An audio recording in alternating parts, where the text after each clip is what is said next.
Good morning. Hey, do any of you guys like to play dress up? I know, Faith, you do, because you wore your Elsa outfit to our class one day. And let me see, does anybody like to dress up like cowboys? Or maybe somebody likes to dress up like a policeman, like Ellie's daddy, or a doctor, like Kent and Elise's dad. Or maybe you like to be dressed up like superheroes. Guess what? I dressed up like a superhero today. Can you guess which superhero I dressed up like? Did you guess? Superman! Yes, I dressed up like Superman today. Now, did you ever notice that a lot of superheroes have capes? Superman has this great red cape. Whew, I'm sitting on my cape. And it flies behind him. And it looks really cool.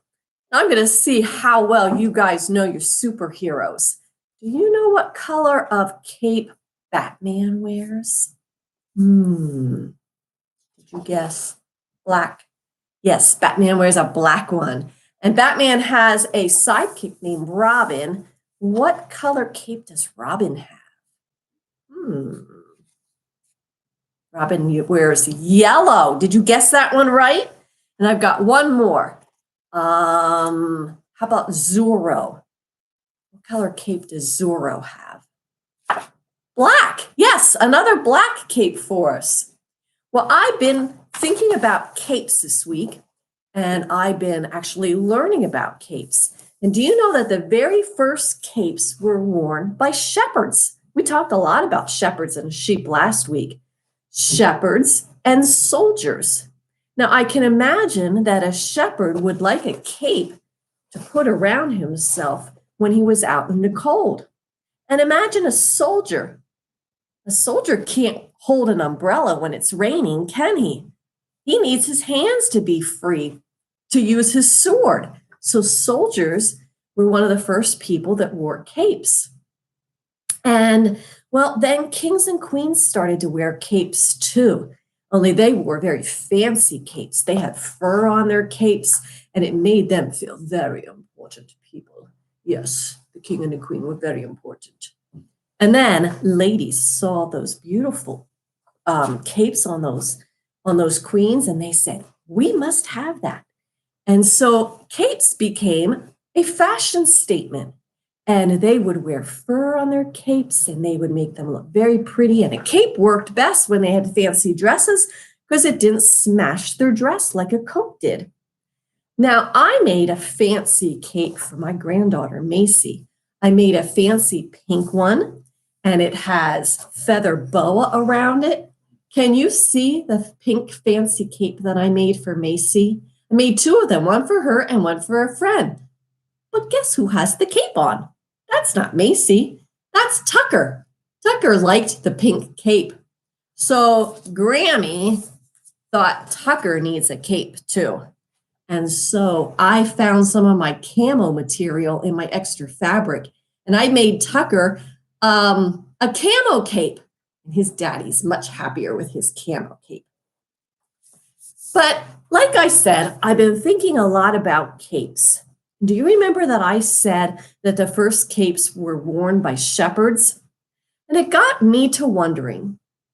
I wonder if David wore a cape when he watched his sheep, because he wrote these words.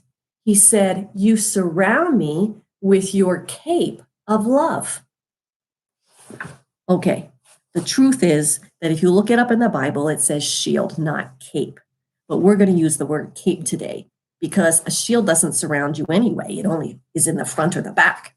So David's words are, "You surround me with your cape of love." And David, when he said, "You surround me," David was talking about God. He knew that God surrounded him with his love. When he was all alone with his sheep in the nighttime, in the dark, in the day, when it was sunny, when it was cold, when it was raining, he could pull his cape around him and he knew that God was with him. I want you today to take a little bit of time, just some quiet time, any time of the day. If you have a superhero cape or a pretty cape or any kind of a cape, and if you don't have a cape at all, you can use a blanket like I had on at the beginning and just put it all around you. And I want you to imagine that as the cape surrounds you, so does God surround you with his love. So I want to leave you with those words. I want you to learn them today so that you can remember them. The words go, you surround me with your cape of love. That's from Psalm 5:12. Let's say it together. We're going to do some motions so we can remember.